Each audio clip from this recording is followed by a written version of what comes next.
আজানুলম্বিত ভুজৌ কনকাবদাত সংকীর্তনৈকীতরৌ কমলায়তাক্ষ বিশ্বম্ভরৌ দ্বিজবরৌ যুগধর্মপালৌ বন্দে জগৎপ্রিয়করৌ করুণাবতারৌ কালান্নষ্টম ভক্তিযোগং নিজজ্ঞ রাজুষ্কর্তুং শ্রীকৃষ্ণ চৈতন্য নাম আবির্ভূতস্তস্য পাদারবিন্দে গাঢ়ং গাঢ়মরিয়তাং চিত্তবিন্দু নিত্যানন্দ নবস্তুভ্যং প্রেমানন্দ প্রদায়িনে কলৌ কল্পশোনাশায় জাহ্নবা পতয়েন বর্হাপিরাভিরামং নিগমদতিরকং কুণ্ডলাক্রান্ত গণ্ডং পঞ্জাক্ষং কম্বুকণ্ঠং শ্রীতশুভগমোকং সাধরেণ স্তবেন শ্যামং শান্তং দিবাঙ্গং রবিকরবসনং ভূষিতং বৈজয়ন্ত বন্দে বৃন্দাবনস্যং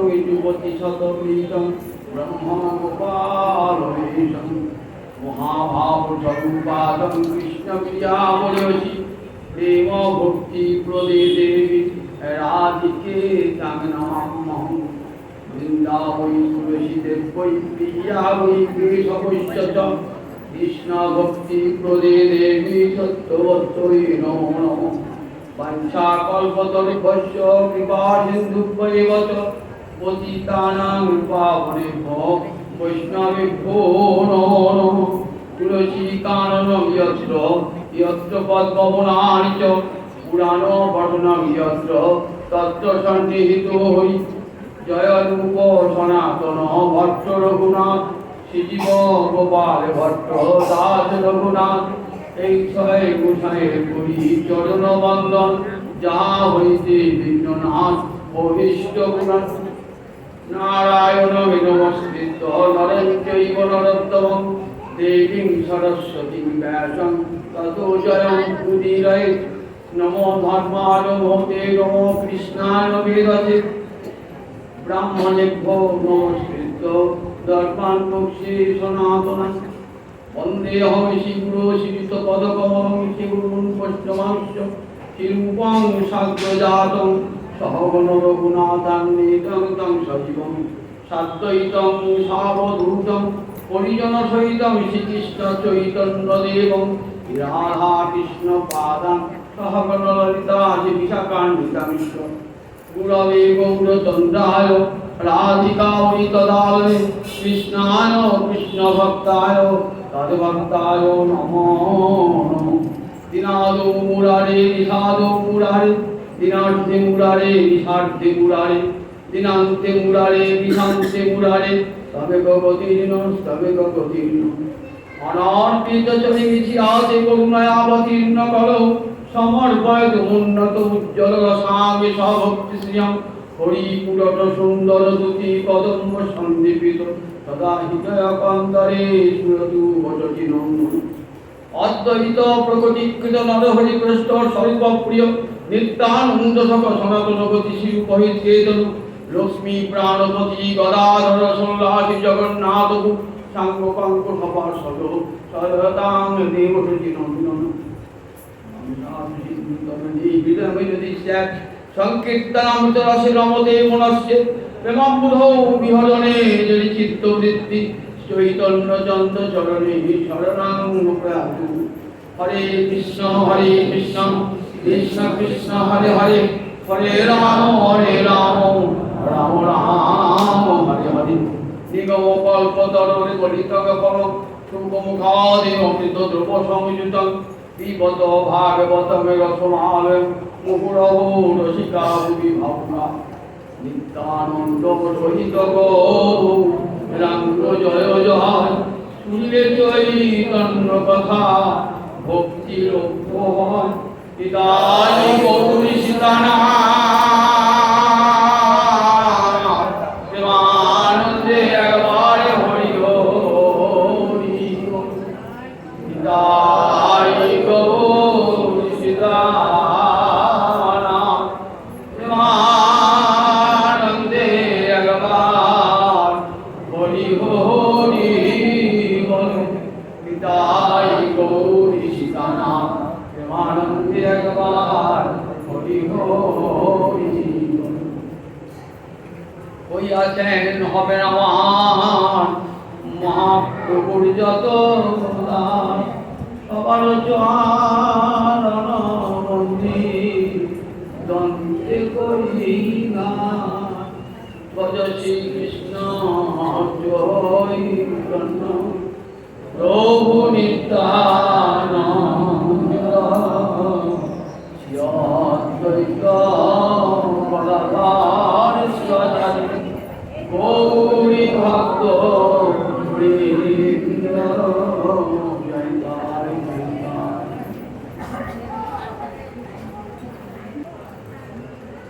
সমবেত ভক্তবৃন্দে চরণে আমার কোটি কোটি দণ্ডবত প্রণিপাত।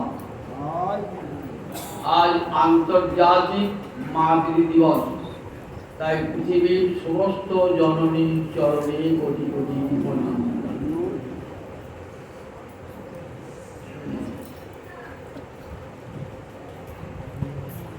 শ্রী চৈতন্য চৈতামৃতের মধ্যলীলায় সনাতন শিক্ষা। সনাতন শিক্ষার তিনটি বিষয়: সম্বন্ধ,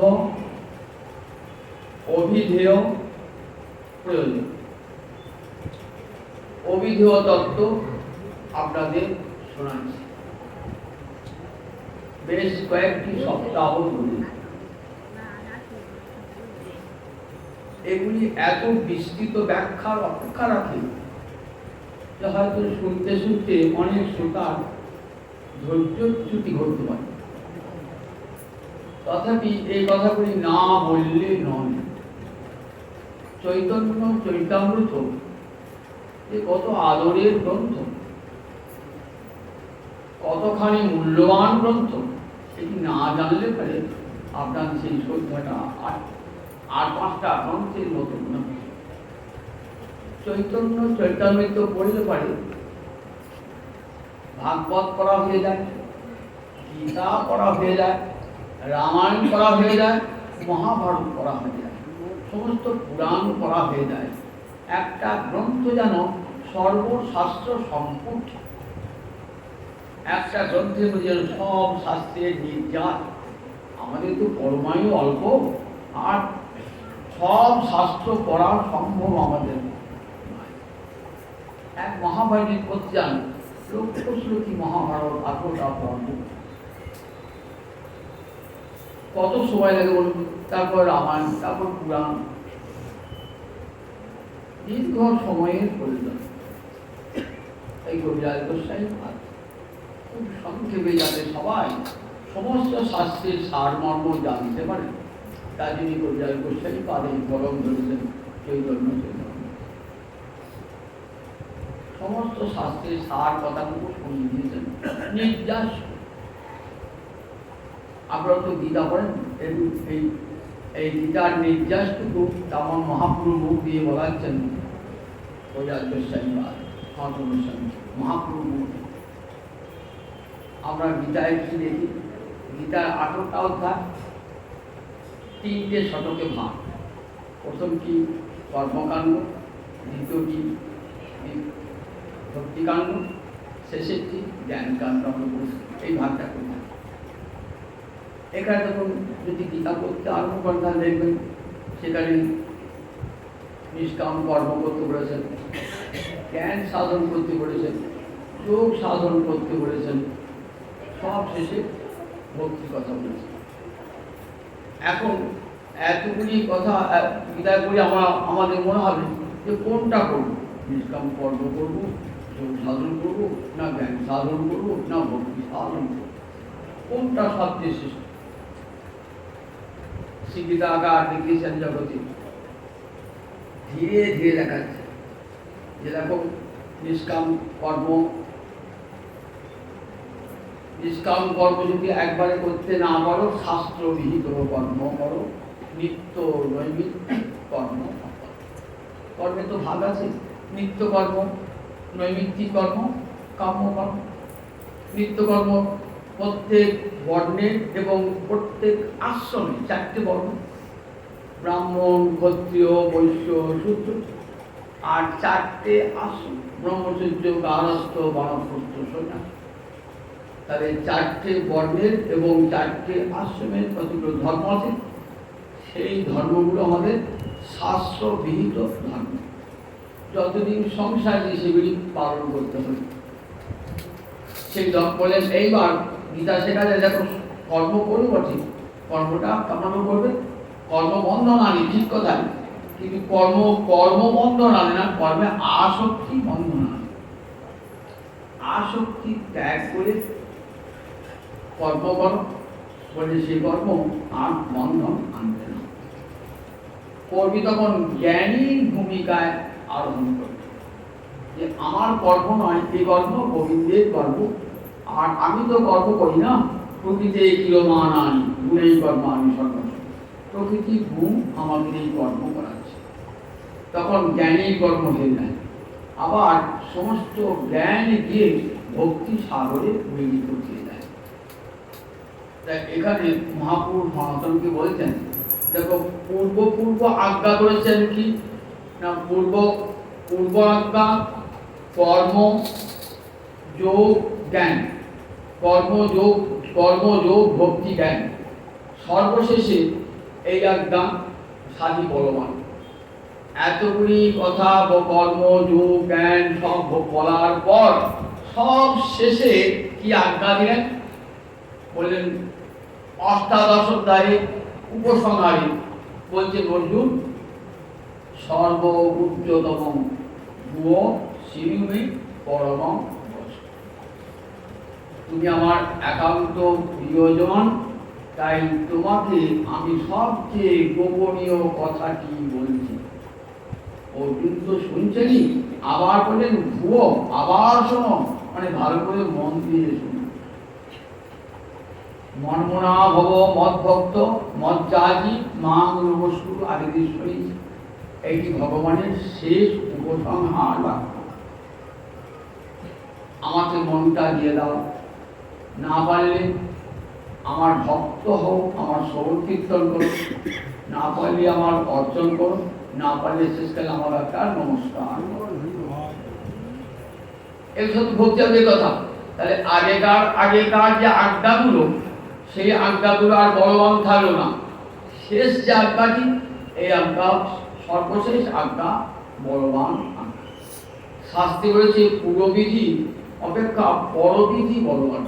আমি আপনাকে আগে অনেক কথা বললাম, শেষে বলো শোনো আসল কথাটি আমি তোমাকে বলছি। তাহলে আমার কোন কথাটি গ্রহণীয় হবে, আগের কথাগুলো বাদ যাবে, শেষের কথা চাই গ্রহণযোগ্য হবে। ভগবান সব শেষে গীতায় বলছেন, সর্বধর্মান পরিত্যজ্য মাম একম শরণম। এ তো ভক্তি কথা। জ্ঞানীরা তো গোবিন্দ চরণে শরণ গ্রহণ করে না, যোগীরাও শরণ গ্রহণ করে না, কর্মীরাও শরণ গ্রহণ করে না। তাহলে গোবিন্দ চরণে শরণ গ্রহণ করে কারা? একমাত্র ভক্তিযোগী, এছাড়া গোবিন্দ চরণে। তাহলে শেষে কি দাঁড়ালো? ভগবান বলেছেন যে ভক্তিযোগী একমাত্র অবিধেয় তত্ত্ব। এটি মহাপ্রভু সর্বশাস্ত্রের আলোকে প্রমাণ করে দেখায়। সাধুজনের কাছে গ্রহণযোগ্য হবে না তো, বলবে না নিষ্কাম কর্ম করলে ক্ষতি, জ্ঞান করলে ক্ষতি, যোগ সাধন করে কি বলে, সবই অভিযোগ। কিন্তু পাওনাটা দেখো, নিষ্কাম কর্মে তুমি কি পাবে না, বড় জোর মুক্তি নৈষ্কর্ম সাধনে। জ্ঞান সাধনে তুমি কি পাবে না, ব্রহ্ম সাযুজ্য মুক্তি। যোগ সাধনে ব্রহ্ম কৈবল্য মুক্তি। কোনটাই কিন্তু আপনাকে ওই দুঃখটা ধ্বংস হবে, সুখ আস্বাদন করতে দেবে না। সুখ আস্বাদন করতে হবে না, আস্বাদন করতে হবে আপনি যদি রসগোল্লা খেতে খেতে নিজেই রসগোল্লা হয়ে যান, তাহলে রসগোল্লার আস্বাদন কোনোদিন পাবেন। তাহলে রসগোল্লার আস্বাদন পেতে গেলে জিহ্বা আর রসগোল্লাটাকে পৃথক রাখতে হবে, তবেই জিহ্বা রসগোল্লার রস আস্বাদন করতে হবে। আমি যদি ব্রহ্ম সাযুজ্য পেয়ে যাই, তাহলে আর কি আমার ব্রহ্মানুভূতি যে আনন্দ পাবো? পাবো না। কিন্তু আমাদের শাস্ত্র রয়েছে আমার দুটোই চাই, দুঃখেরও ধ্বংস, সুখেরও বিনাশ।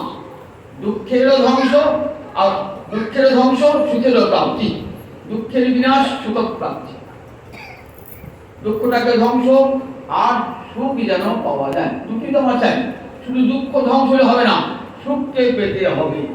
আমি বাজার থেকে কত জিনিসপত্র বাজার টাজার করছে, দুহাতে বোঝা, খুব কষ্ট হচ্ছে। একবার এই কাঁধে মাথায় চাপাচ্ছেন, হাতে করে দিয়ে যাচ্ছেন, যেতে যেতে যেতে যখন বাড়িতে পৌঁছালেন, আপনার কষ্ট বোঝার বাবার যে কষ্টটা লাঘব, এটা কোনো সুখ হয় নাই। দুঃখটা লাঘব হলো, এখনো সুখ হয় নাই।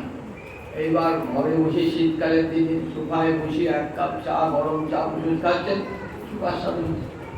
গ্রীষ্মকালের দিনে বসে বসে ঠান্ডা শরবত খাচ্ছেন, সুখ আস্বাদন হচ্ছে।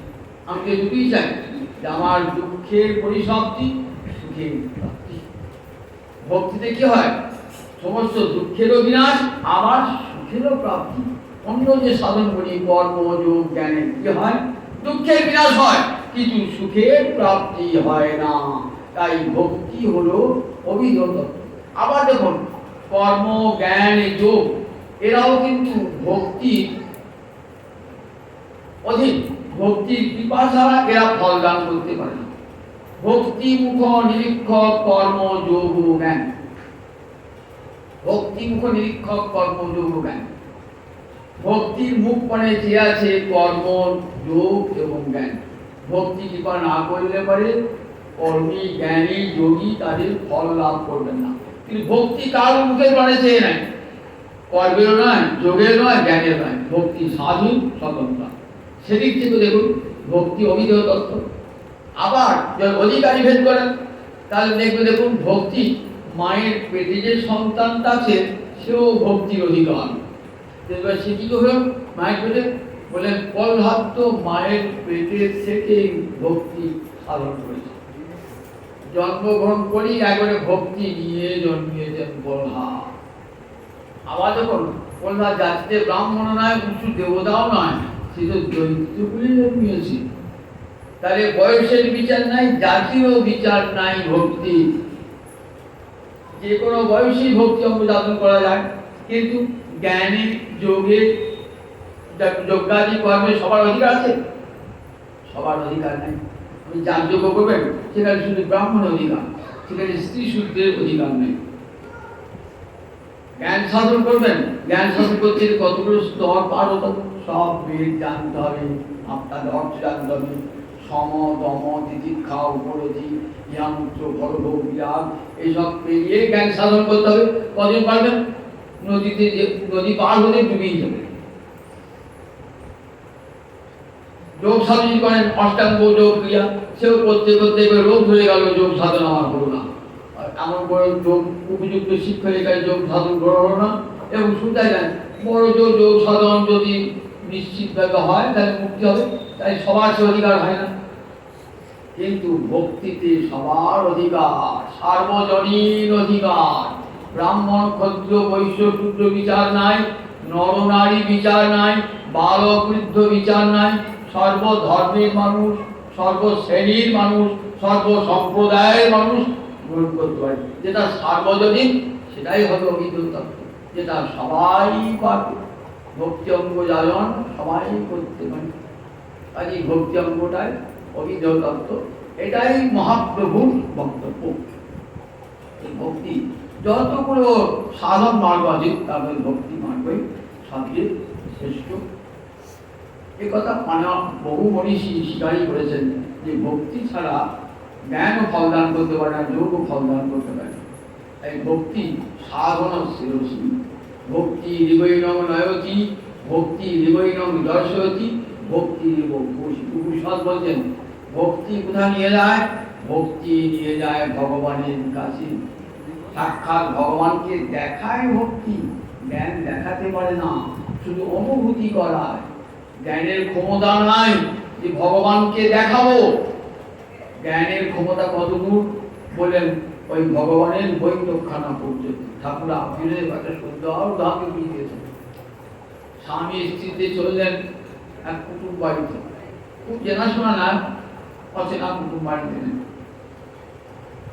একসঙ্গে যাচ্ছে একসঙ্গে, কিন্তু যাওয়ার পর পুরুষ মানুষটিকে আপনার স্বামীকে কোথায় বসতেবেন, তাকে কিন্তু অন্তরমহলে নিয়ে যাবেন না, তাকে বৈঠকখানায় বসতেবেন, পুরুষ মানুষ তো।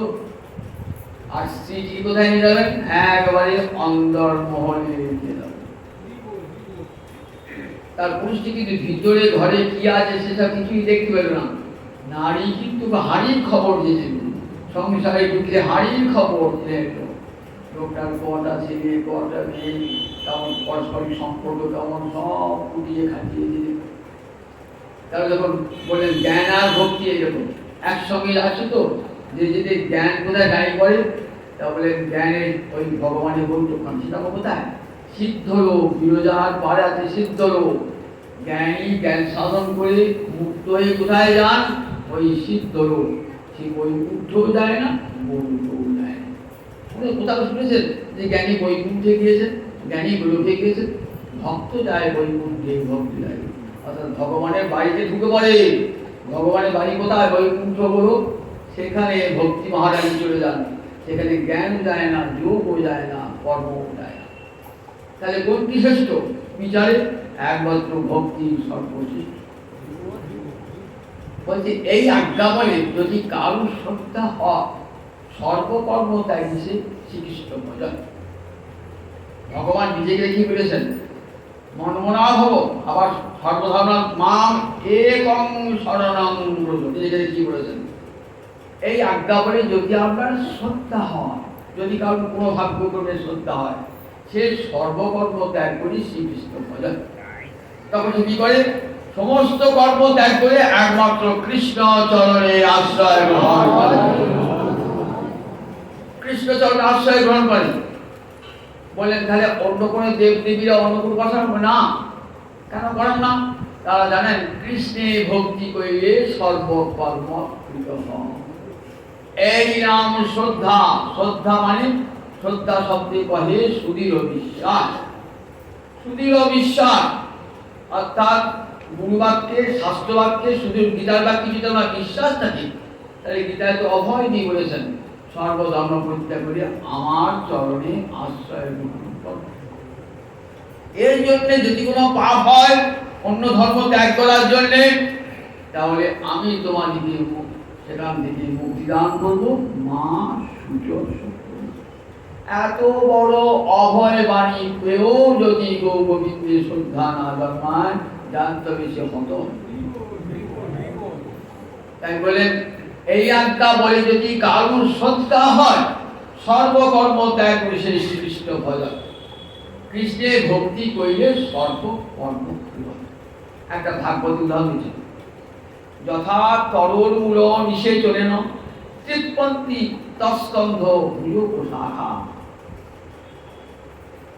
প্রাণোপহারাচ্চ যথেন্দ্রিয়ানাং তথৈব সর্বার্হণম অচ্যুতেজ্জা। যথা তরল মূল নিষেচন, বাড়িতে একটা গাছ রেখেছেন তো, রোজ জল দেন। জলটা আপনি কোথায় দেবেন বলুন দেখি? জলটা তো মূলে থাকবে, জলটা তো মূলে থাকবে। মূলে যদি জল ঢালেন, তাহলে সেই গাছের রস কোথায় যেতে হবে? শাখায়, প্রশাখায়, পাতায়, ফুলে, ফলে, সব। তাই জলটা আপনি কোথায় ঢালবেন? মূলেতে, পাতায় নয়, ফুলে নয়, ফলে নয়, জলে নয়। প্রাণোপহারাচ্চ যথেন্দ্রিয়ানাং। আর একটা উদাহরণ দিলেন, যদি কেউ না অনেকে তো পাতায় ফুলেও জল দেয়, তাই পরিধানকে আরো কষ্ট করে দিলেন, বললেন প্রাণোপহারাচ্চ যথেন্দ্রিয়ানাং। প্রাণ মানে প্রাণবায়ু। কটা প্রাণবায়ু আছে? 5টা প্রাণবায়ু, পঞ্চবায়ু। প্রাণ, অপান, সমান, উদান, ব্যান। প্রাণ, অপান, সমান, উদান, ব্যান। এই কি বলে? একে বলে পঞ্চপ্রাণ। আমরা যখন আহার দিই, এই পঞ্চপ্রাণকে দেখবেন ব্রাহ্মণরা অনুষ্কার করেন 5টা, 5 প্রাণ, অপান, সমান, উদান, ব্যান। এই 5 পঞ্চবায়ু। আহারটা কোথায় দিচ্ছি? পঞ্চবায়ুকে দিচ্ছি। আমি যদি বলি না, চোখটাকেও দেওয়া দরকার, চোখটা দেখে, কানটাকেও দেওয়া দরকার, কানটাও শোনে, নাকটাকেও দেওয়া দরকার, নাকটা শোকে, মাথাটাকেও দেওয়া দরকার, বুদ্ধি কাটায়, হাতটাকেও দেওয়া দরকার, তাহলে আমরা অন্যটাই তো নষ্ট হবে, সব উপন্তরণ, চোখটা কানা হয়ে যাবে, কানটা কালো হয়ে যাবে। কিন্তু যদি প্রাণকে দেন, প্রাণকে দেন, তাহলে সবাই পাবে, ওই কানও পাবে, চোখ পাবে, মাথাও পাবে, সবাই পাবে, ভিতরে ভিতরে বাইরে সব ইন্দ্রিয় পাবে। তাহলে আমরা হাতটা যেমন দিই প্রাণ বাড়বি, তাই সর্বাধনম অচ্যুতের যা, তাই কৃষ্ণ সেবা করলে সব সেবা করা হয়ে যায়। অচ্যুতের যে মানে, অচ্যুত মানে গোবিন্দ একটা নাম, অচ্যুত কেন অচ্যুত নাম গোবিন্দের? কৃষ্ণ তোমার হই যদি বলে একবার, ভগবন্ত হইতে কৃষ্ণ তারে করেন পর। একবার যদি বলে হে গোবিন্দ আমি তোমার হলাম বলে যদি কেউ গোবিন্দ চরণে একবার শরণ গ্রহণ করে, আর আমি তাকে ছাড়ি না। যেন কেন উপায় মন কৃষ্ণে নিবেশ হয়, আমি যে শত্রু ভাবও তাকে ভজনা করেন, তাহলেও গোবিন্দ আপনাকে কৃপা করবেন। এত বড় কৃপার ঠাকুর জগতে আর আছে? পুতনা ভগবানকে বিষ খাওয়ালো, আর ভগবান পুতনাকে কি দান দিল বলুন দেখি? মুক্তি নয়, মুক্তির উপরে মাতৃগতি দান করলো, ধাত্রীগতি দান করলো। কত বড় কৃপা ঠাকুরটি বলুন একবার, যখন 6 দিনের শিশু। তাই কম্বা দয়ালু শরণং ব্রজেম, এমন গোবিন্দ ছাড়া, এমন কৃপাময় ঠাকুর ছাড়া কাকেই বা ভজবো? গোবিন্দ ছাড়া।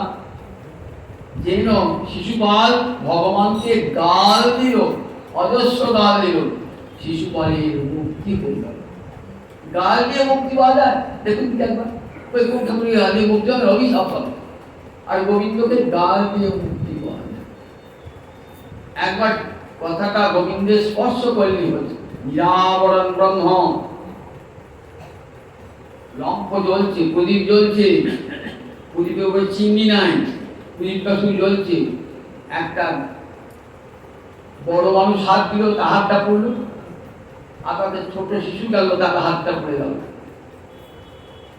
আপনি যদি বলেন প্রদীপটাকে, আচ্ছা তোমার হাতটুকু আজকের হলো না, তুমি ছোট ছোট হাতটা পড়ে দিলে, কি বলবে? বলবে দেখো আমার স্বভাবই, আমাকে যে হাত দেবে তারই হাত পড়বে, সে জ্ঞানেই দেখ আর অজ্ঞানেই দেখ।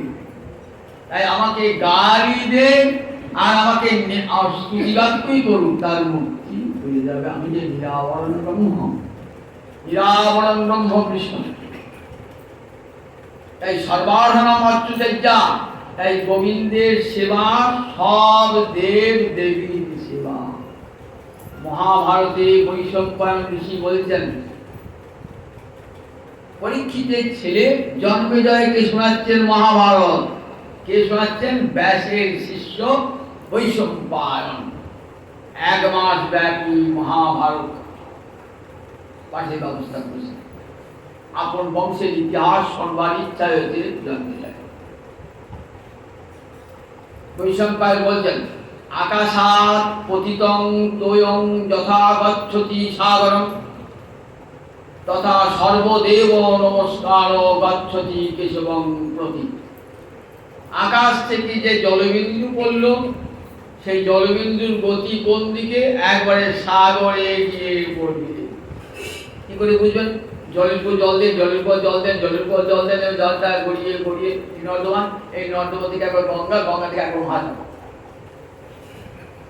তাহলে আকাশাৎ পতিতং তোয়ং, আকাশ থেকে যে বৃষ্টিবিন্দু পড়ল, সেই বৃষ্টিবিন্দু কোথায় যায়? সমুদ্রে যায়।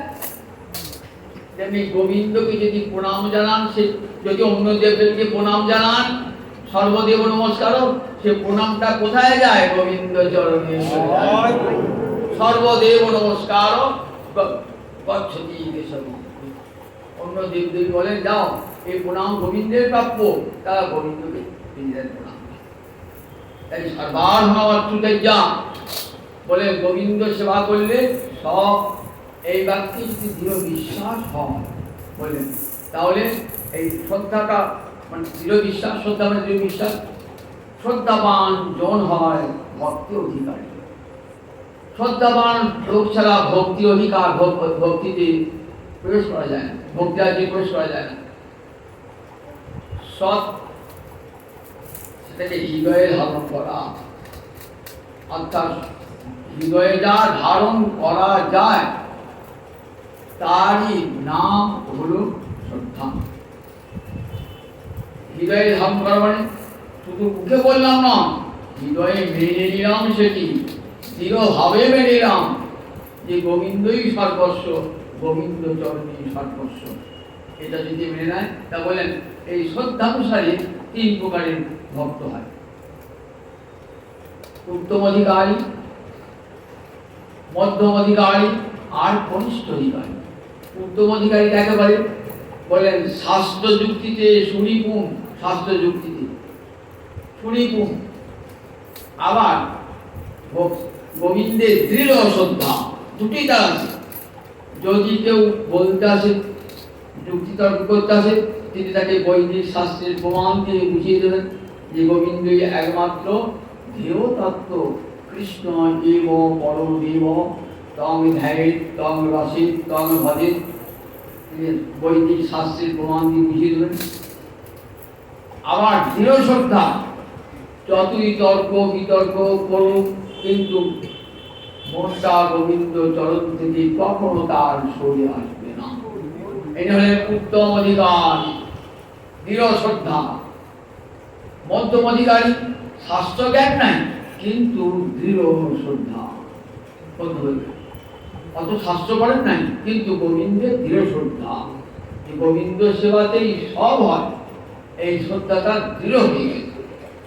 আর কনিষ্ঠ অধিকারী বলেন কোমল শ্রদ্ধ, অপর কাজে শুনে মাঝে মাঝে মনটা টলিও যায়, মাঝে মাঝে ভজন সাধু আরম্ভ করলেন তো বলেন আগেও শুনে কিছুকে বই যাবে না, আর সন্দেহ বইতে হবে, আর থেকে সবাইকে সন্তুষ্ট করতে হবে। কিন্তু মন্ত্র বলছেন তসবির তুষ্টে জগৎ তুষ্ট, এই মন্ত্রের অর্থ কেউ বোঝে না। গোবিন্দ তুষ্ট হলে জগৎ তুষ্ট হয়ে যায়। তসবির তুষ্টে পুরী বলে না, তসবির তুষ্টে জগৎ তুষ্ট, পিনিতে পিনিতমে তথা। গোবিন্দ তুষ্ট হলে জগৎ তুষ্ট, গোবিন্দ প্রীত হলে জগৎ প্রীত হয়। কি বলা যায়? শব্দে তুমি প্রীত হলে বলেন জগৎ তুষ্ট, কোথাও বলা যায়? কোথাও বলে গোবিন্দ প্রীত হলে জগৎ প্রীত হয়ে যায়, গোবিন্দ তুষ্ট হলে জগৎ তুষ্ট হয়ে যায়। এই দৃঢ় শ্রদ্ধা, দেখুন এই যে শ্রদ্ধার স্তর থেকে প্রথমেই ভক্তিয়া যখন প্রবেশ করবে না, প্রথমে আসে শ্রদ্ধা। শ্রদ্ধা মানে গুরু বাক্যে এবং শাস্ত্র বাক্যে দৃঢ় বিশ্বাস। আমরা গুরুর কাছে দীক্ষা গ্রহণ করি ঠিকই, কিন্তু গুরুর বাক্যে বিশ্বাস গ্রহণ করি না। মুখে বলি হয়তো করি, মুখে গুরুদেবকে ভক্তি প্রণাম সব জানাই, কিন্তু গুরু বাক্যে দৃঢ় বিশ্বাস থাকে। আদৌ শ্রদ্ধা, তত সাধু সঙ্গ। তারপরে কি হয়? সাধু সঙ্গ, গুরু নির্দেশে তখন সাধু সঙ্গ হবে। সাধুজনের সঙ্গ করে কি হবে না? হৃদয়ে কৃষ্ণ ভক্তি লাভ হয়ে যাবে। বিষয় সঙ্গ করলে কখনো হরিভক্তি লাভ হয় না। বিষয় ভক্তি কে যান, হ্যাঁ এই দেখো আমার সুগার হয়েছে, আমার হার্টটা ভালো নেয়, আমার খুব পেয়েছো, ছেলেটা ভালো চাকরি করল না, মেয়েরা ভালো কি হল না, এই জগৎ যেখানে কৃষ্ণ কথা নাই, হয়ে যাবে নাই, কৃষ্ণ কথাও নাই, সংসারের কথা। সারাদিন 24 ঘন্টা ওই কথাই শুনবে, ওই কথাই শুনবে, ওই কথা শুনবার জন্য একটু বেশি নেই। দেহ আছে লোভ হবে, দেহ আছে লোভ হবে, তার জন্য কৃষ্ণ কথা বলতে হবে না, হঠাৎ জন্য। দেখুন এই বিশ্বাস তোমার আছে, এই বিশ্বাস আমাদের নাই। যে একটু ডাক্তার বলে আমরা রোগটা গাইজা করি, অমুক খেতে হবে তমুক খেতে হবে, আমি এই আমিষ খাচ্ছি, যে ডাক্তার কথা শুনে আমিষ খাবি না, শরীরটা ভালো থাকবে না, কারণ সবটা নষ্ট হয়ে গেল সঙ্গে সঙ্গে না। দেখুন ভিতরে যে দেহি রইল তার কথাটা একবার চিন্তা করো, নিজের দেহের কথাটা চিন্তা করো, দেহের কথা তাহলে কিসের শ্রদ্ধা, কিসের বিশ্বাস? তাই গুরু বাক্যে বিশ্বাস হয় না। তাই বলে সাধু সঙ্গ করো। সাধু বলেন যত বিপর্যয় আসে আসুক, যত বিপদ আসে আসুক, যত আপদ আসে আসুক, তবু গোবিন্দ চরণ হতে মনকে এক মুহূর্ত সরাবে না। তার উদাহরণ দেখো, তোমাকে তো ডাক্তার বলেছে 2 বছর বাদে মরবে, আর অম্বরীশ দাদাকে ডাক্তার তাও বলে না, সঙ্গে সঙ্গে বলছে, সঙ্গে সঙ্গে দাঁড়িয়ে আছে, মৃত্যু দাঁড়িয়ে আছে, এক মুহূর্তে পুড়িয়ে ছাই করে দেবে।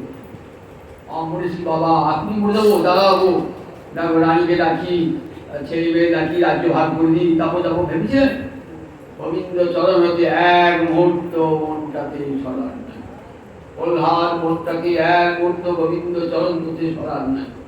কেমন বিশ্বাস, দৃঢ় বিশ্বাস, ভাগবত দেখেছে। যত বললেন, দেখুন আপনার যদি সত্যি বিশ্বাস থাকে, আমাকে সমস্ত বিপদ থেকে তিনি মুক্ত করবেন, তিনি বিপদ ভঞ্জন মধুসূদন। এই ভাগবতের 29টা শুনবেন, পরে শোনাবো। কুন্তী দেবী যখন গোবিন্দ যখন চলে যাবে না, কুরুক্ষেত্রে যুদ্ধ শেষ হয়ে গেছে, মহারাজ যুধিষ্ঠির ভারত সম্রাট, কুন্তী তখন ভারত সম্রাটের জননী। দেখুন দিদি একবার, মনে শান্তি থাকবার কথা।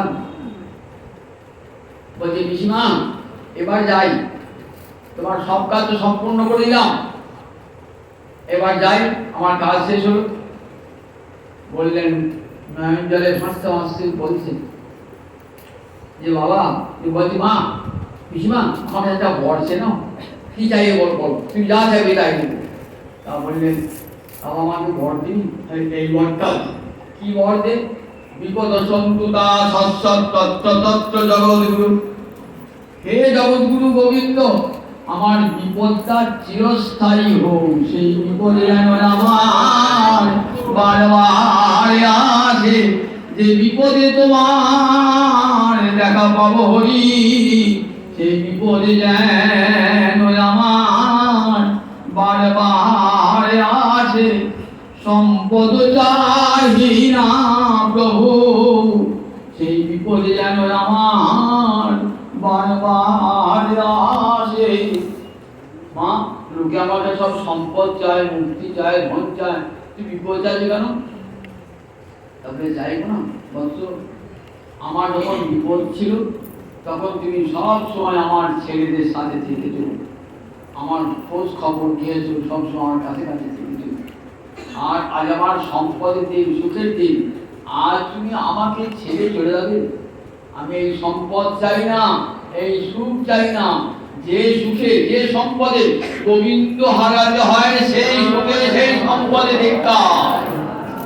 ভক্ত দরকার, দেখুন ব্যাপার, দেখুন ভক্ত হওয়ার সোজা কথা। একবার গৌরবার দেশে চোখে জল পেয়ে হবে না, বুঝলেন তো? ভক্ত হওয়া কেমন সোজা? আমাকে বিপদ দাও ঠাকুর, বিপদই তো তোমার স্মরণ হবে। সুখের সাগরে ভাব করছে, ছেলে চাকরি করছে, মেলা টাকা উপায় করছে, বিরাট বাড়ি হয়েছে, গাড়ি হয়েছে, সুখের সাগরে আর কিছু হতে ইচ্ছা হবে? এমনি পেয়ে গেছেন, আর কিছু হতে ইচ্ছা হবে না তো? বলে তাই বিপদে থাকে মানুষ, দুঃখ কষ্ট পেলেই কৃষ্ণ ভজন করতে হয় মানুষের। একবারে সেই বিপদ আমাকে বারবার দাও, সম্পদ চাই না। যে তুলসীদাসজি বলছে রামায়ণে, সুখ মে পড়ুক বাস, দুঃখ মে বলিহারি যায়।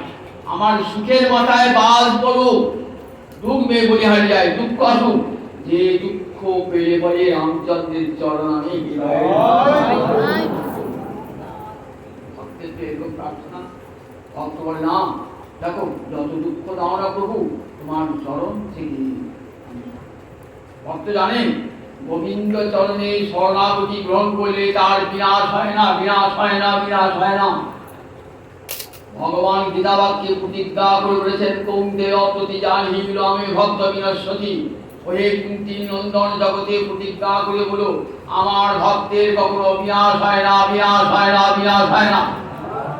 এত বড় বাক্যে তো আমাদের বিশ্বাস হয় না, গীতা পড়ি কিন্তু বিশ্বাস নেই যে গোবিন্দ বলেছেন তার চরণে যদি কেউ শরণাগত হয়, বলেন তার বিনাশ হবে না। গোবিন্দ ভক্তি মহারানী পরীক্ষা করবার জন্য যান, আমার হৃদয়ের ভক্তিটা নড়ে উঠছে, টলে উঠছে কিনা, টলে উঠছে, আমি খাঁটি ভক্ত কিনা, আমার ভক্তির মধ্যে একটা ভেজাল বেসন আছে কেন দেখেন। আপনি সোনার উপর দোকানে গায়ে দাঁড়িয়ে জিজ্ঞাসা করুন, আমি একটা পিতল নিয়ে গেছেন, পিতল ফেল, এর কাঁচা ফেলবে, কচি পাতে বসে তখন দেখবে সত্যিকারের সোনা, তখন আপনাকে দাম দিয়েছে কি। ঠিক তেমনি ভগবান দেখে নেন, ভক্তি মহারাজের কচি পাতে রেখে দেন সত্যিকারের কৃষ্ণ ভক্ত কিনা। বাইরে কৃষ্ণ কৃষ্ণ বলছি আর অন্তরে সংসার বলছি, এই যে কপটতা, এর কোটি কোটি জন্মেও কৃষ্ণ ভক্ত। সবাইকে ফাঁকি দিতে পারবেন, গোবিন্দকে ফাঁকি দেওয়া যাবে না। কেন যায় না? আমার অন্তরের কথা কিছু জানে, কিন্তু আমার অন্তরে বসে আছেন অন্তর্যামী। অন্তর্যামী আমি তাকে সত্যিকারে ডাকছি কিনা তিনি অন্তরে বসেই জানতে পারবেন আমাকে সত্যিকারে ডাকছি। আমার ডাকটা সত্যি, যদি সত্যি ডাক হয় ছুটে আসবেন ভগবান। বিপদে পড়ে ডাকুন, সত্যিকার ডাক যদি আন্তরিক হয়। তো কৌরব সভায় দুঃশাসন চুলের মুঠি ধরিয়ে এক অবস্থা রজস্বলা দ্রৌপদীকে চুলের মুঠি ধরে দিয়েলেন। অঙ্ক এক অবস্থা, অঙ্ক থেকে বস্ত্র খুলে নিচ্ছেন। দেখুন নারীর যে লজ্জার আবরণ সেটুকু নষ্ট করবে দুঃশাসন, কিন্তু দ্রৌপদী কৃষ্ণ চরণে সমর্পিত প্রাণা, তার লজ্জা হরণ করবে এমন শক্তি জগতে কার আছে? দেখলেন আমার স্বামীরাও কিছুই বলল না, আবার বিদুর ছাড়া কেউ একটি কথা বলল না, বিশ্ব পিতামহ বললেন না, দ্রোণাচার্য বললেন না। মনের ক্ষোভ এসে গেল, মনের ক্ষোভে তখন একটা বক্তৃতা দিয়েছিলেন। আজ যদি আমাদের পার্লামেন্টে সেই বক্তৃতা লেখা আছে, দ্রৌপদী বক্তৃতা, ন সা সভা যত্র ন সন্তি বৃদ্ধা। সেটাকে আমি সভা মনে করি না যেখানে যে সভায় জ্ঞানবৃদ্ধ মানুষ নন, ন তে বৃদ্ধা যে নবদীতি ধর্ম। আমি তাকে গুরুত্ব বলি না যে ধর্মের কথা বলে না, বয়সে বুড়ো হয়ে সে সম্মান পাবে না, এই ধর্মের কথা না বলি। বয়সে বুড়ো হয়ে বয়সে বুড়ে কাজ ফেলছে, কৃষ্ণ নাম না করি, সেটি সম্মানযোগ্য নাকি? তাকে কোন সম্মান পাওয়ার যোগ্য না? বয়স বেশি সম্মান পাবে দিলেন। তাই ল দে বিদ্যা যে নবদীতি ধর্ম, ন সধর্ম যত্র নাস্তি সত্যম। তাকে ধর্ম বলা হবে না যে ধর্মের মধ্যে বিন্দু মাত্র সত্য জানে, ছলনা মাত্র, যৎছলে আমার বিদ্যম, যা ছল মাত্র তা কখনো সত্য নয়। তখন একমাত্র সত্য স্বরূপ ভগবান শিহরিতে রাখছেন, বন্ধু তুমি তো অবধি গতি নিরাশ্রয় আশ্রয়, নিরাশ্রয় আমি জগদীশ বৃক্ষ। হে গোবিন্দ আমি নিরাশ্রয়, অসহায়, আমার কেউ নাই, তুমি কৃপা করে এসব আমাদের আমার লজ্জার হাত থেকে আমার রক্ষা। ভগবান ছুটতে ছুটতে আসছেন গভীর পিঠে, চলো চলো, দ্রৌপদী বস্ত্র আকর্ষণ করছে, চলো ছোট ছোট চলো। ভগবান ছুটে এলেন। যেমন পুত্রকে যদি কেউ আঘাত করেন, যদি পিতা শুনতে পায় তাহলে কেমন আসি পিতা বলুন, কত তাড়াতাড়ি যখন ছেলেটাকে কত তাড়াতাড়ি বোঝাবো, ঠিক তেমনি করে আসছেন ভগবান ছুটতে ছুটতে আসছেন। বলুন আরো তাড়াতাড়ি চলো, আরো তাড়াতাড়ি চলো, আরো তাড়াতাড়ি চলো, ছুটে আসতে আসতে ভগবান কি বলে দেখুন, সাক্ষাৎ দেখা দিলেন না, বস্ত্রের মধ্যে প্রবেশ করলেন। বস্ত্রাবতার ভগবানের, বস্ত্রে এমন একবারে, আর দুঃশাসন ভুলবে কি, ঘুরতে ঘুরতে বস্ত্রের পাহাড়, হাত ব্যথা। দ্রৌপদী যাকে ভগবান ছুটে এলেন, আর্তভক্ত। ভগবান বিচার করেছে আমার 4 প্রকারের ভক্ত, তাহলে একটা ভক্ত আর্ত ভক্ত। আরতি মানে বিপদে কাতর হয়ে টাকাতে আরতি বলে। সত্যিকারে আপনার ভাবনাটি যদি সত্যি হয়, আমার আর কেউ নাই প্রভু, একমাত্র তুমি, দেখবেন আজও সেই কৃপা পাবেন। যে শুধু মহাভারতে করেছে এখন আর ঘটবে না তা নয়, আমাদের সে ভক্তি নাই বলি হয়তো পাই না। বললেন দেখো সত্যিকারে যদি সেই দৃঢ় বিশ্বাস থাকে, আজও সেই কৃপা আসবে, কৃপা বর্ষিত হবে। আর্থিক গজেন্দ্র যখন ডাকলেন, ছুটে এলেন, পদঘাতের উপরে যখন অত্যাচার হলো, ভগবান ছুটে এলেন। দেবতারা ডাকছেন, ভগবান এলেন না, বলেন দাঁড়াও, আমার পুত্রের গায়ে আঘাত করুক আগে, আমার ভক্তের গায়ে আঘাত করুক, আমি আর থাকবো না। যদা প্রহ্লাদায় যুদ্ধে, যখন প্রহ্লাদের অঙ্গে আঘাত করবে, তখন আমি কলাহম মনীষে বরর্জিত বকি, যত বড় বর পাক না কেন আমি তাকে ধরতাম। ভগবান ছুটে এসে প্রহ্লাদকে রক্ষা করেন। যুগে যুগে ভগবান ভক্তকে ঠিক এমনি করেই রক্ষা করেন। গীতা বাক্যে এই বিশ্বাসটুকু থাকতে হয়। এই বিশ্বাসটুকু নাম হল শ্রদ্ধা। এই বিশ্বাস থাকলে তার ফলটা পাওয়া যায়। আমাদের বিশ্বাসী ক্রিয়ায় বস্তু তর্কে বহু পুরাণ করি না, এই দৃঢ় বিশ্বাস একমাত্র ভক্তের অন্তরে থাকে, সবার অন্তরে থাকে না। এই সত্যিকারের ভক্ত আপনি হন। এই ভক্তি মহারাজ মাঝে মাঝে করিয়ে দেবেন। দেখবে পাড়া গায়ে না ওই চালা ঘর তৈরি হয়তো, চারদিকে চারটে ফুটো পুঁতে দেয়, প্রথমে বাঁশের ফুটো পুঁতে দেবে, খানিকটা সাবল দিয়ে গর্ত করে বাঁশটা পুঁতে দিল, মাটি চাপা দিল, ইট দিল, গাছে নড়িয়ে নড়িয়ে নড়িয়ে নড়িয়ে দেখে শক্ত হয়েছে, যে হলো চারটে ফুটো নড়িয়ে নড়িয়ে শক্ত হয়ে গেছে, তারপর চালটা চালিয়ে ভক্তি মহারাজ ঠিক তেমনি করে দেখেন, নড়িয়ে নড়িয়ে দেখেন যে ভক্তিটা খাঁটি মতে কিনা। তাই মাঝে মাঝে ভক্তি মহারাজ কৃপা করে ওই কি করেন, বিপদ পাঠিয়ে দেন। দেখবেন শ্রীবৃহৎ ভাগবত করেছি, সন্ত গোস্বামী বলেন শ্রীবৃহৎ ভাগবত, সেখানে একটা প্রশ্ন করেছেন যে আচ্ছা ভক্তি আছে বিপদ হয় না, তা বলেন ভক্তের বিপদ হয় কেন জানো? ভক্ত বিপদটা চেয়ে নেয়। কেন ভক্ত বিপদ চেয়ে নেয়? যে প্রভু সম্পদ সুখ হলে পারে তো তোমার ভজন হবে না, তাই দুঃখ কষ্ট আসুক এলে পারে তোমাকে ভজতে ইচ্ছা, এই ভক্ত চেয়ে। আবার ভগবান কি করেন, ভক্ত যে কত বড় এটা জগৎকে দেখাবার জন্য ভক্তের কাছে দুঃখ বিপদ পাঠিয়ে দেন, যাতে দুঃখ বিপদকে জয় করে ভগবান এমনকি মৃত্যুর মাথায় পা দিয়ে ভক্ত চলে যায় গোলকে বই করতে। সেটাও দেখেছেন ধ্রুব পাখানে, মৃত্যু তার অঙ্গ স্পর্শ করতে পারে নাই, মৃত্যুর মাথায় পা দিয়ে ধ্রুব চলে গেলেন ধ্রুবলোকে। এবার বলছেন যদি এই বাক্যে জানেন শ্রদ্ধা জন্মান, এই বাক্যে বলেন তাহলে কি করেছে না সর্বকর্ম ত্যাগ করে সে কৃষ্ণের ভজন, তখন আর অন্য দেবদেবীর ভজন করে না, তখন সে কি করে সব দেবদেবীর কাছে কি প্রার্থনা করে, সব দেবদেবীর কাছে একটা প্রার্থনা করে, আমার যেন কৃষ্ণ ভক্তি অন্তরে দৃঢ় হয়। হে মহাদেব আমাকে এই বর দাও যেন আমার অন্তরে কৃষ্ণ ভক্তি দৃঢ় হয়। হে মা জগজ্জননী পার্বতী দেবী আমায় এই কৃপা করো, আমাকে এই শক্তি দাও যেন আমি মায়ার সঙ্গে লড়তে পারি। তুমি কৃপা করে আমাকে সেই শক্তি দাও মা, তুমি শক্তি দাওনি, তুমি শক্তি দেবে, আমার শক্তি দাও। সরস্বতী আমাকে সেই বিদ্যা দাও যে বিদ্যা দিয়ে আমি গোবিন্দ পাবো। লক্ষ্মী আমাকে সেই ধন দাও যে ধন দিয়ে আমি গোবিন্দকে পাবো। তখন দেখো তার সব দেবী দেখা হয়ে যায়, সব দেবদেবীদের কৃষ্ণ ভক্তি প্রার্থনা জানান, সকলকে সম্মান জানান, আর সকলের তার একটাই প্রার্থনা নিজ ইষ্টি। এটা গোড়ামি নয়, কিন্তু ভজন নিষ্ঠা এটি না থাকলে পারে কখনো সাধক জীবনে সফলতা লাভ করে না। সফলতা আমার দীক্ষা পেয়েছি, সেদিন গিয়েছি রাধা মাধব চরণ গৌর চরণ সাপ, আমি এখান থেকে এক মুহূর্ত টলব না।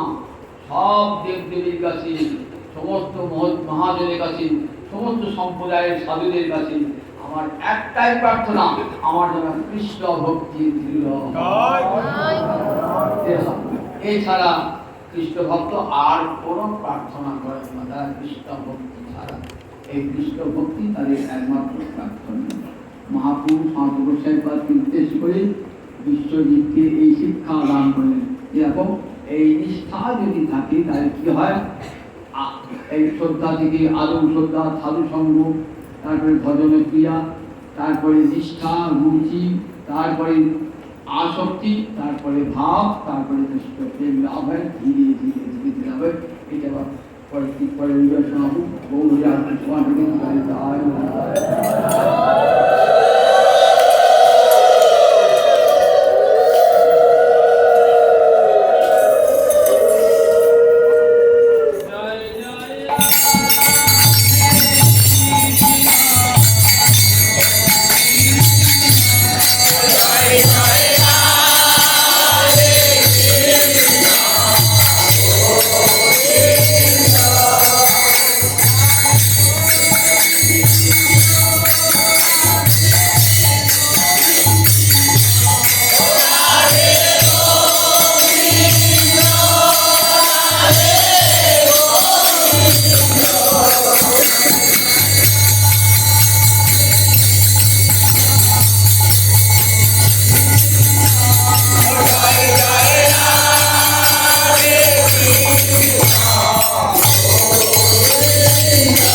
Jai